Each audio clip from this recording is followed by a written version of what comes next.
Bonjour à tous, bonjour à toutes, bienvenue sur le podcast Nos Souffles d'Espoir. Le podcast Nos Souffles d'Espoir, c'est un podcast qui rassemble des témoignages d'hommes et de femmes qui viennent justement partager sur une expérience difficile qu'ils ont traversée et sur ce qui a été soutien et ressources pour eux dans cette expérience-là. Et aujourd'hui, je suis très heureuse d'accueillir Sophie qui est avec moi. Merci Coralie. Bonjour Sophie. Bonjour tout le monde. Bienvenue pour ce nouvel épisode. Merci. Merci à toi de recueillir aussi mon témoignage. Est-ce que tu veux bien te présenter un petit peu Alors moi je m'appelle Sophie, j'ai 40 ans. J'habite Concarneau depuis 17 ans. Je suis originaire d'un petit village en Basse-Normandie qui s'appelle Hamelin, dans le sud de la Manche. J'ai grandi au sein d'une famille aimante. J'ai reçu une éducation équilibrée, beaucoup d'amour de la part de mes parents, de ma famille proche. J'ai une grande sœur, j'ai 2 enfants et j'ai 2 nièces, les filles de ma sœur. Donc j'accorde beaucoup d'importance aux valeurs de la famille, de l'amour de la famille, que ce soit celle d'où je viens ou celle que j'ai aussi créée, et aussi aux valeurs du travail. On va dire que ce sont mes deux grandes valeurs que mes parents m'ont beaucoup transmis parce que ce sont des personnes qui ont beaucoup travaillé et ils m'ont transmis ça. Je suis opticienne depuis 20 ans et je travaille au sein d'un groupe de 8 magasins Alain à Flelou qui s'étendent de Douarnenez jusqu'à Vannes en passant par Lorient, Concarneau. Et je suis dans ce groupe depuis 17 ans. J'ai évolué, je suis arrivée jeune opticienne à Concarneau et j'ai évolué puisqu'en 2020 je suis devenue directrice opérationnelle du groupe. Et j'ai eu la chance en 2022 de rester directrice mais associée avec 4 autres personnes. Je suis directrice administrative de ce groupe et c'est un travail qui me plaît beaucoup. Et je suis très heureuse aussi avec mes 2 enfants que je vois grandir et j'adore être maman. Voilà. Quelle est l'expérience difficile que tu as traversée et sur laquelle tu acceptes de venir témoigner aujourd'hui ? Oui, alors moi, il y a 5 ans, donc la veille de la fête des mères en 2021, j'ai perdu ma maman. Elle est décédée d'un cancer du pancréas. Elle a été malade 6 mois, moins de 6 mois. C'est une personne qui venait d'être à la retraite quand on lui a diagnostiqué cette maladie. Donc, le cancer du pancréas, c'était pas opérable quand on lui a diagnostiqué la maladie. Elle s'est battue contre cette maladie et malheureusement, elle nous a quittés le 29 mai 2021. Qu'est-ce qui a fait que tu as choisi de témoigner aujourd'hui dans cet épisode ? Alors ce témoignage, pour moi, c'était une raison aussi de lui rendre hommage, de parler d'elle, de te parler d'elle. Ça me fait plaisir de parler de maman, de mon histoire, mais surtout d'elle en fait. Parce qu'on se rend compte que parler de quelqu'un qui est parti, c'est très rare, à part ma sœur, avec mon papa, avec sa sœur, parfois on peut se dire on se souvient d'elle, de ça, mais on le fait pas, on peut pas dire tiens ce week-end j'ai été manger avec ma maman. Ben non, elle est partie, donc quelqu'un qui est parti, moi je trouve qu'on en parle peu ou plus. Voilà. Et donc c'était pour parler d'elle. Pour moi aussi, parce que j'ai parfois la peur de l'oublier, qu'on oublie le son de sa voix, l'odeur de son parfum. Alors on a des photos, on a quelques vidéos, je n'ai plus de message, ça c'est un regret.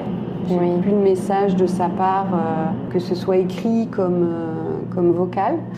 Il y a d'ailleurs une chanson, ou en tout cas Julien Doré qui en parle et qui dit si vous avez des messages vocaux de votre maman, enregistrez-les. Et c'est vrai, ça me manque. Alors, comme je dis, on a des vidéos, on retrouve les vidéos, mais on essaye de capter le son de sa voix au moment où elle parle. D'ailleurs, on va les chercher, ces moments-là. J'ai peur d'oublier. Donc c'est important de continuer. C'est à nous aussi de continuer de parler d'elle, de parler des souvenirs, d'en parler aux enfants. Ma grande se souvient encore de sa grand-mère, puisqu'elle avait 6 ans. Et mon petit n'avait que 2 ans, donc il est important de faire parler d'elle pour lui raconter qui était sa grand-mère. En tout cas, elle adorait ses petits-enfants. D'ailleurs, quand elle a appris le 11 mai 2021 qu'on ne pouvait plus rien faire pour la soigner, sa phrase a été « Je voulais voir mes petits-enfants grandir ». C'est d'ailleurs la seule phrase qu'elle a dit qui nous faisait penser qu'elle prenait conscience qu'elle allait partir. Mais sinon, elle ne nous a jamais dit au revoir. Elle n'a pas montré signe que c'était terminé. Toujours battante jusqu'au dernier souffle.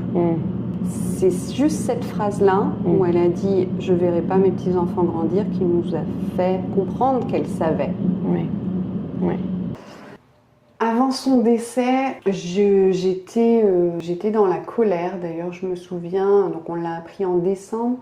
Je me souviens qu'on avait fêté Noël tous ensemble, mais comme tous les ans. Mais cette année, on l'avait fait chez eux. Donc. Mais on était toutes les deux dans un état différent. C'est-à-dire que moi, je voulais pas trop y croire.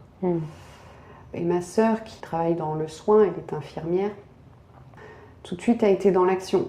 Donc elle recevait les examens de maman et puis elle analysait et elle comprenait. Moi, je ne comprenais pas.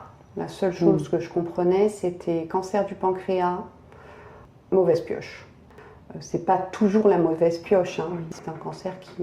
on fait beaucoup de recherches et je pense que les choses avancent. Mais pour moi, c'était mauvaise pioche, puisque ma grand-mère est elle-même aussi partie pour un cancer. J'étais partagée entre colère, je veux pas y croire, voilà. Et Pauline, c'était vraiment dans l'action, sur les soins, sur les démarches. Et puis que j'ai vu que maman, voilà, allait se battre, elle gardait le sourire et on va y arriver. D'ailleurs, elle se projetait même, je me souviens, pendant les séances de chimio, elle disait ah, bah, après j'ai lu des livres, il faudra que je me repose beaucoup parce que je serai fatiguée, ça peut durer 5 ans. Donc elle se projetait. Et le fait qu'elle se projetait, ben, j'ai oublié c'est la mauvaise carte. Et ben oui, pourquoi pas en fait, elle peut aussi s'en sortir. D'ailleurs, le premier PET scan qui a été fait suite à la chimio, c'était, il y a une bonne et une mauvaise nouvelle, c'est que le cancer sur le pancréas se réduit vraiment, ça marche. Mais il y a des nodules sur la colonne vertébrale. Donc bon, c'est un petit peu la douche froide, mais on se dit, bah ok, il y a quand même des soins qui ont été faits et ça fonctionne. Elle était très fatiguée, donc c'était dur pour moi. À chaque fois qu'on se voyait, elle dormait beaucoup. Et là, je voyais que maman se diminuait à chaque fois. Et c'est ma maman, celle qui a toujours été là pour moi. Elle me protégeait beaucoup. Les mauvaises nouvelles, elle ne me les annonçait pas. Donc finalement, je me suis dit que c'était un peu... elle me protégeait, quoi. Quand on y allait, elle essayait de me faire voir qu'elle allait bien et qu'elle se battait, mais c'était dur. Et je me rends compte aujourd'hui que ça a été jusqu'au bout, puisque, comme je disais tout à l'heure, jamais elle n'a montré signe qu'elle allait partir. Donc on ne s'est jamais dit au revoir. Voilà. Comment tu l'as vécu, ça, qu'il n'y ait pas eu ce temps d'envoi? Je regrette, je me dis pourquoi j'étais pas là, c'était sûr, puisque le médecin nous disait qu'il n'y avait plus rien à faire. Pourquoi j'étais pas là? Moi, j'ai décidé de me mettre à fond dans mon travail pour mettre un peu des œillères, je pense, pour me dire allez, ça va m'aider. Et tellement à fond dans mon travail que j'étais pas là. Cette nuit-là, j'étais pas là. Pauline, ma sœur, m'a appelée à 2h du matin et donc quand vous recevez un appel à 2h du matin, ça y est, c'est terminé. Et je suis restée longtemps dans mon canapé, 4 heures, alors que j'aurais dû prendre la route et partir. Enfin, je comprends même pas pourquoi je suis pas partie. Mais avec du recul, en fait, je suis restée et voilà, j'ai attendu. Après, j'ai pris la route. Tu t'es sentie peut-être sidérée? Ouais, sidérée. Pauline et papa étaient sur le parking. Alors, sur le parking parce que papa avait passé, il avait pu passer plusieurs nuits avec elle. Et je ne sais pas pourquoi cette nuit-là, il n'a pas dormi avec elle. Je ne sais plus si c'était maman qui lui avait demandé ou je ne sais plus. Donc il avait emmené son camping-car sur le parking de l'hôpital. Cette nuit-là, il ne dormait pas avec elle. Elle a décidé de partir, je pense, cette nuit-là. Peut-être qu'elle ne, par pudeur ou par protection, elle n'est pas partie devant nous. Je me souviens de son regard. Donc ça, c'était dans la nuit du vendredi au samedi. Et moi, je l'avais vu le dimanche avant. Et j'ai dit à maman, bon, bah à dimanche, parce que c'était la fête des mères le dimanche d'après. Et oui, elle me disait à dimanche. Difficilement, mais elle me le disait. Donc je pense qu'elle voulait me protéger. Maman, en fait, moi, je l'appelais tous les jours. Tous les jours.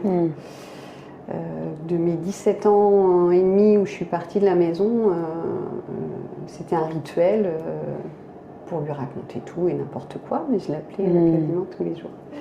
C'était vraiment un rituel. Elle m'a accompagnée pour la première fois quand je suis venue à Concarneau.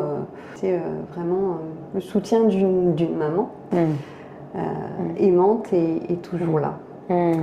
Voilà, ils ont su m'écouter quand j'ai voulu faire ces études d'optique en région parisienne, dans une école plutôt réputée, mais voilà, avec un revenu modeste, ils ont su m'écouter et m'offrir ces études. Et la même chose pour Pauline d'ailleurs, toujours essayer de faire de leur mieux pour nous. Et donc tu l'as vécu comment quand elle est décédée?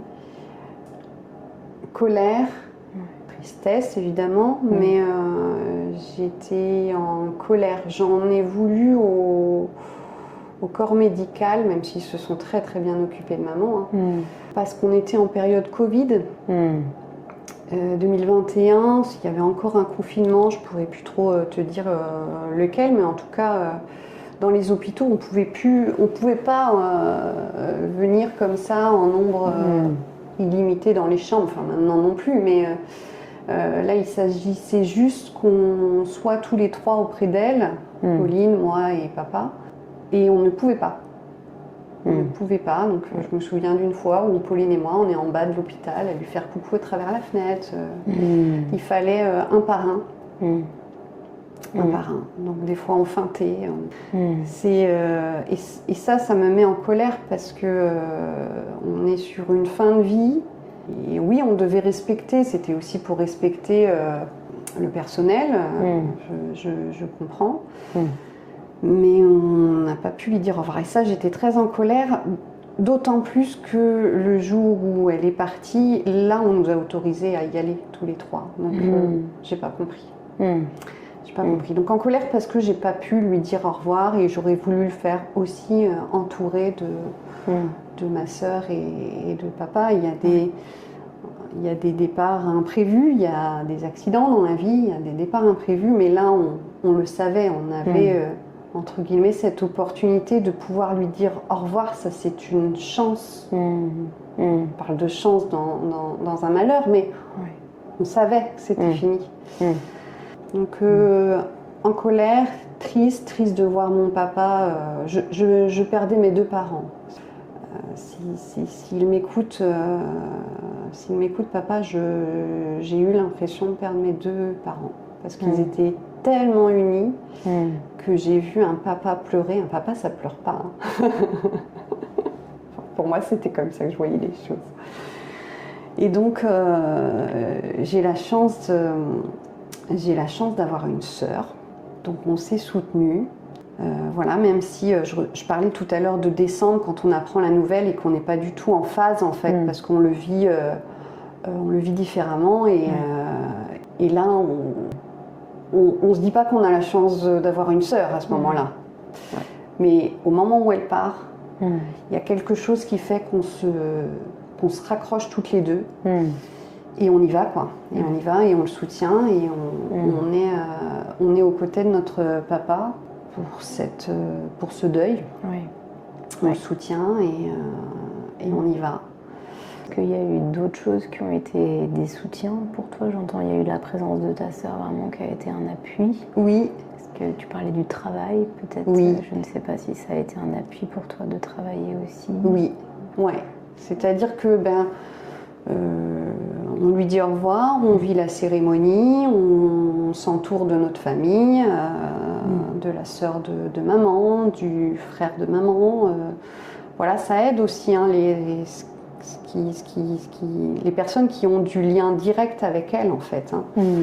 Son papa qui est encore là, mais malheureusement qui ne parle plus trop. D'ailleurs, je ne l'ai pas entendu dire un mot depuis le départ de maman. Donc on se raccroche à ces personnes qui ont un lien direct avec elle, qui la connaissent, ouais. Donc la famille, très important. Et pour moi, oui, le travail. Voilà, le travail, parce que j'adore ce que je fais et que ça occupe mon esprit, que ça a du sens dans ma vie. Parce qu'en fait, quand il m'arrive ça, je me demande si je vais de nouveau sourire et être heureuse. Donc il faut que je m'accroche à quelque chose qui me plaît et qui a du sens pour moi. Donc comme je te disais tout à l'heure, la famille, mais aussi le travail. Quand on est au travail, et ben, en fait, on laisse les problèmes perso de côté et puis on avance. Donc 7 jours après son décès, je reprends le travail et on y va à fond. Et en plus, comme à cette période, je suis directrice du groupe et que je suis la seule directrice, j'ai de l'occupation. Hein. Oui. Trop d'occupation, en fait. On s'en rend pas compte. On s'en rend compte que maintenant, avec du recul. Mais en fait, j'étais trop dedans.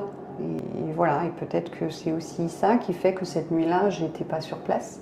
Un peu de regret quand même d'avoir été trop dans le travail.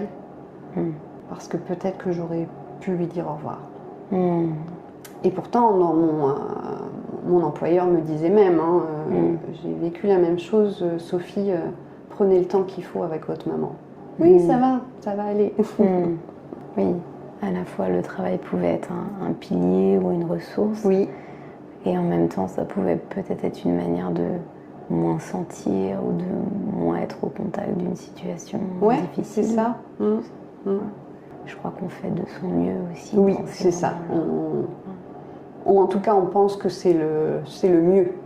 Moi, je pensais que c'était le mieux. Et après son décès, comment ça s'est passé pour toi? Comment tu t'es sentie? Le retour aussi au quotidien? Comment tu l'as vécu ça? Alors au départ, on se sent... je me demandais ce que je faisais là. Je me demandais ce que je faisais là. Je voulais être proche de Pauline et en même temps, le quotidien repart. On a nos familles, nos propres familles, c'est-à-dire nos enfants qui sont là aussi, qui sont jeunes. Papa de mes enfants qui me soutenait aussi, mais qui avait aussi, lui, beaucoup de travail. Et donc, voilà, on se dit, allez, soutenir aussi papa, qui avait perdu son épouse. Donc, on est à fond, en fait. On est dans le contrôle et pas le choix que d'avancer. Tu t'es sentie comme ça? Plutôt à fond? Plutôt dans le contrôle, ouais. Pour tenir et pour avancer. Voilà. J'ai eu besoin, après... d'aller régulièrement en Normandie pour me recueillir, pour voir papa évidemment, pour voir la famille proche, ça c'est important. Et j'ai toujours ce besoin-là évidemment. La première année, je trouve que c'est difficile, le premier anniversaire. Voilà. Et après, on avance et comme je disais tout à l'heure, on avance en disant maintenant il ne faut pas oublier. Moi je ne veux pas oublier. J'ai peur mais je ne veux pas oublier. Est-ce que tu pourrais nous en dire plus sur ce qui a été difficile la première année et ce qui t'a aidé à la traverser aussi? Alors ce qui a été difficile, c'est vraiment, comme je le disais, d'accompagner papa finalement, qui lui n'est pas bien, il est en dépression pendant plus d'1 an, qu'on doit accompagner en fait. Et on se dit, quand on a 36 ans, que... non, en fait, en tout cas, moi, c'était ce que je me disais. C'est trop tôt pour accompagner ses parents. Encore besoin de se sentir enfant. Et ce qui a été difficile pour moi, c'est de ne plus me sentir enfant. Voilà. J'étais déjà responsable en tant que maman, responsable au travail, mais j'aimais bien avoir ce côté encore enfant. Où, voilà, on se retrouve à Noël et on a tenait mes filles. Enfin voilà, on se sentait enfant. Là, c'était terminé, même si on a encore notre papa. Et d'ailleurs, on retrouve notre papa heureux. C'était de plus se sentir enfant. Voilà, ça a été difficile. Donc on prononce plus le mot maman, hein, parce qu'on nous appelle maman, mais nous on ne prononce plus maman. Et puis, alors, je ne saurais pas expliquer pourquoi la date anniversaire plus que maintenant, puisque là aussi c'est une date anniversaire, mais premier anniversaire, je ne sais pas pourquoi il a été difficile, mais peut-être comme si, ça y est, ça fait 1 an, c'est définitif, on la reverra plus. Je sais pas, j'ai du mal à l'expliquer. En tout cas, ce qui m'a aidée, c'est vraiment le soutien avec ma sœur, parce qu'on continue de parler de souvenirs avec maman. Ah bah, tu te souviens de se partager des recettes qu'elle avait, elle cuisinait très très bien maman. Voilà, c'est ce partage avec Pauline qui m'a vraiment aidée, le partage aussi avec sa grande sœur, ma tante donc, parce qu'on partage des souvenirs, parce qu'on la fait revivre, et ça c'est fondamental. Oui. Bah oui, j'entends que le fait de continuer à la faire exister en parlant d'elle avec des personnes qui l'ont connue, que vraiment c'était quelque chose de très important pour toi. Ouais. Si je pouvais donner des conseils, ce serait... oui, c'est quelque chose de triste, mais il faut quand même en parler. Alors la thérapie, c'est bien si vous en ressentez le besoin. Moi, je n'arrivais pas... Ma thérapie à moi, c'était de parler d'elle, de regarder des photos, même si ça fait mal, parce que vous vous dites c'est qu'en photo. C'est ce qui m'a aidée. Comme aujourd'hui, de parler d'elle. Et aujourd'hui, je le fais avec le sourire. Je voudrais pas aussi que mon petit... elle s'appelait comment, mamie, déjà? Ou elle ressemblait à quoi? Donc c'est important de transmettre et d'avoir des photos d'elle dans les pièces de la maison. Ça faisait partie aussi de ses valeurs. Maman était très réunion de famille, on se rassemble. C'est fondamental. Et dans les années qui ont suivi, puisque maintenant il me semble que ça fait 5 ans que ta maman est décédée. Dans les années qui ont suivi, comment tu l'as vécu, ce deuil, comment ça s'est passé pour toi, et puis qu'est-ce qui a pu être aussi soutenant pour toi? Alors au départ, on se met au travail, comme je disais, on a cette posture un peu plus responsable, donc on travaille, et puis je continuais retourner à Hamelin pour me recueillir, ou pour aller voir la famille, voir papa, et puis le soutenir, donc on est très responsable, on est dans le contrôle. Et puis, tellement dans le contrôle qu'on en oublie ou on n'y pense même pas, de lâcher prise un peu, de penser à soi, prendre soin juste de soi en fait. Qu'est-ce que je ressens vraiment? Ça, je crois que je ne me suis jamais posé la question. Donc on est dans le contrôle. Je crois que ça nous rattrape un petit peu, parce que un des sens de la vie, c'est la famille. Je me répète peut-être un peu par rapport à tout à l'heure, mais c'est la famille. Et d'ailleurs, c'est ce que disait souvent maman. Papa et maman, ils ont travaillé pendant 30 ans en tenant une entreprise, prenant que 15 jours de vacances par an avec leur famille. C'était comme ça, on ne savait pas faire autrement, donc on ne se disait pas on ne prend pas assez de vacances avec eux. C'était comme ça. Mais parce qu'ils se disaient toujours, et on en profitera quand on sera à la retraite. Voilà, ça revenait très souvent. On en profitera quand on sera à la retraite. Et pour que ça finisse comme ça, c'est-à-dire pas de retraite en fait. Pas de retraite, et puis papa malheureux. Donc papa n'avait plus son entreprise très rapidement, puisque c'était très récent. Lui, il avait laissé son entreprise quelques mois auparavant, et il n'avait plus maman. Donc en fait, que ce soit l'un ou l'autre, on se dessinait une retraite sans profiter, en fait.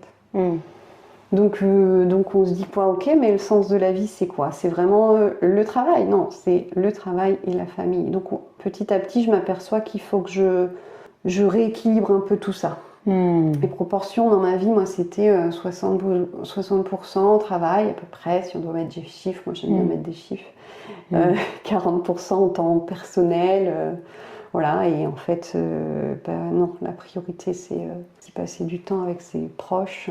Comme mon conjoint était un peu comme moi, lui aussi c'était un peu un pansement le travail. Il y a un moment donné, je ne suis pas là pour parler de notre séparation, mais on est nous aussi arrivés à une séparation et ces deux expériences de la vie, donc qui est la perte de ma maman et cette séparation, m'ont fait changer en fait, m'ont fait évoluer un petit peu. Je commence à apprendre à lâcher prise sur les tâches du travail. Si c'est pas fait, je le ferai plus tard. Et sur les priorités surtout en fait. Qu'est-ce qui est une priorité? Il faut se rappeler souvent qu'est-ce que c'est la priorité là. Je passe un peu de temps avec eux ou pas? Parce que oui, dans la séparation, en fait, ce que je veux dire par là, c'est que je vois plus mes enfants tous les jours.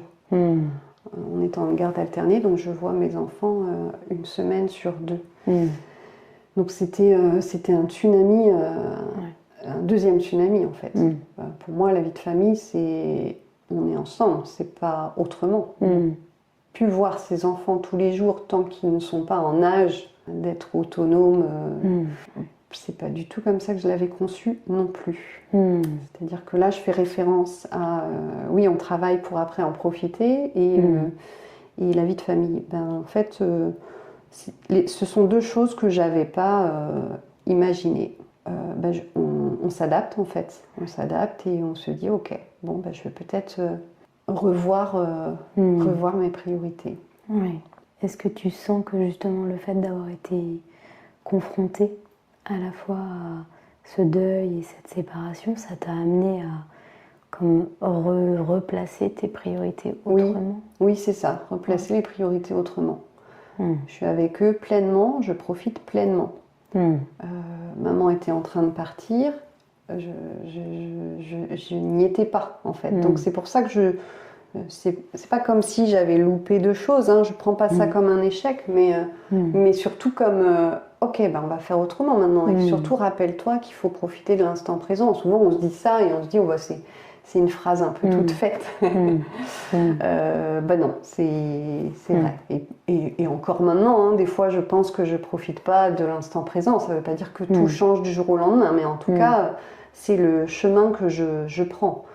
De profiter, de se voir plus aussi en famille. Je pense qu'avec la distance, avec ma sœur, je pense qu'on ne se voyait pas autant que maintenant. Et c'est cette histoire qui fait qu'on se voit plus, qu'on se rapproche. D'ailleurs, ma sœur a une grande fille, Lucie, qui a cette année 14 ans.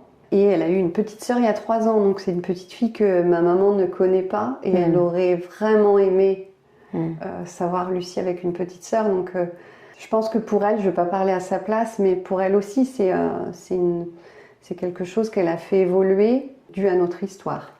Faire un deuxième enfant. Parce qu'on s'est rendu compte qu'à deux, la fratrie, c'est important aussi pour vivre ces expériences-là. Oui, c'est beau comme d'une expérience vraiment douloureuse qui est la perte de ta maman. Est né comme des cartes qui sont rebattues ou comme des nouveaux choix de vivre plus le présent dans ce que tu dis, peut-être de choisir d'avoir un deuxième enfant pour ta sœur. Est-ce que tu sens que justement le fait d'avoir traversé ce deuil, ça peut t'avoir transformé toi à d'autres endroits ou c'est vraiment cette appréciation du présent? Oui, cette appréciation du présent, de lâcher prise, éviter de se dire je profiterai plus tard, ça, même si je me rends compte que j'ai encore beaucoup de progrès à faire par rapport à ça, ou en tout cas il y a encore de la marge. On peut très bien avoir un travail qui nous plaît énormément sans y passer 7 jours sur 7, puisque à un moment donné c'est vraiment ce qui se passait. ou même en reprenant l'expérience de mes parents, ne prendre que 15 jours de vacances dans l'année. Non, on peut très bien allier les deux. Ouais. Pourquoi je sens évoluer ça les enfants me le disent déjà. On te voit plus, on profite plus. Alors qu'on est séparés, donc garde alternée. Ouais. Mais quand je suis avec eux, je suis vraiment avec eux. Voilà. Et est-ce qu'on va aller tout doucement vers la fin là, de notre temps toutes les deux? Est-ce que tu sens que le fait d'avoir vécu cette expérience difficile aussi, ça a été source de peur ou de frein pour toi? Peur parce que peur aussi de tomber malade, moi. Mais justement, en fait, on prend soin de soi. On va, si le médecin nous conseille d'aller faire tel examen, on n'attend pas, on y va. Voilà, on prend soin de soi. Prendre soin de soi, c'est s'alimenter correctement. Même si maman s'alimentait très très bien, buvait pas d'alcool, fumait pas. Mais on fait tout pour prendre soin de soi déjà. On fait de notre mieux. Oui, c'est beau ce choix. Plutôt que d'être dans la peur de tomber malade, de se dire comme la maladie existe, autant prendre soin, être à l'écoute, faire les examens qu'il faut là. Ouais, c'est ça. Sans retarder, sans repousser. Ouais. Ne pas procrastiner, ne pas retarder, on fait ce qu'il faut. Mais sinon, non, pas de peur particulière. Continuer de profiter de ses proches. Du coup, en ayant traversé cette expérience difficile là depuis 5 ans, est-ce que tu sens que tu donnes du sens à la suite de ta vie justement d'une manière différente, ou qu'est-ce qui t'aide à donner du sens là à la suite de ta vie? Oui, complètement. En fait, c'est déjà de continuer de transmettre, continuer de parler d'elle, maintenir ce lien familial. La famille, c'est ce qui fait perdurer dans la vie. Donc, j'ai la chance d'avoir des enfants, c'est vraiment une chance. J'ai la chance d'avoir encore mon papa évidemment, et puis on maintient ce lien. Il y a quelques temps, on s'est un peu disputés tous les deux. J'étais mal parce que c'est important de garder ce lien familial. Mais ce lien familial, pour moi, c'est très important. Donc, ça fait partie d'un des sens principaux de ma vie. Et puis le travail, c'est un des fils conducteurs. Mais c'est pas le seul. C'est ça qui a changé, peut-être. C'est ça. C'est ce qui, pour moi, a changé. Parce qu'on dit, le travail, c'est un objectif pour profiter de la retraite. Mais non, en fait, non, c'est un des axes de votre vie.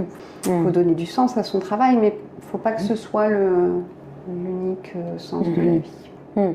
Oui, j'entends que c'est une grande prise de conscience pour toi, suite justement à la manière dont tes parents ont vécu, et puis au deuil de cette maman. Et à cette expérience au sein de notre vie de famille, parce que mon conjoint avait une entreprise. C'est terminé en dépôt de bilan alors qu'il travaillait beaucoup. Donc en fait, il ne faut pas se dire on travaille beaucoup, donc ça paye. Ben non, pas forcément. Merci beaucoup Sophie pour tout ce que tu nous as partagé là aujourd'hui. Merci pour l'écoute. Merci. J'espère que ça peut aider certains, ou en tout cas pour moi c'est agréable d'avoir parlé de maman aujourd'hui. Mais oui, et je suis sûre que des personnes se reconnaîtront et pourront s'appuyer sur ce que tu as partagé aujourd'hui. Donc merci encore. Merci. Et bon courage pour toutes ces personnes qui connaissent le deuil d'une façon proche ou moins proche. Ça fait partie de la vie, mais quand on le vit, c'est important d'être bien entouré et de parler, d'évacuer en tout cas. Merci à tous ceux, avec plaisir Sophie, puis merci à tous ceux qui nous ont écoutés aujourd'hui, et à très bientôt pour un nouvel épisode. À bientôt.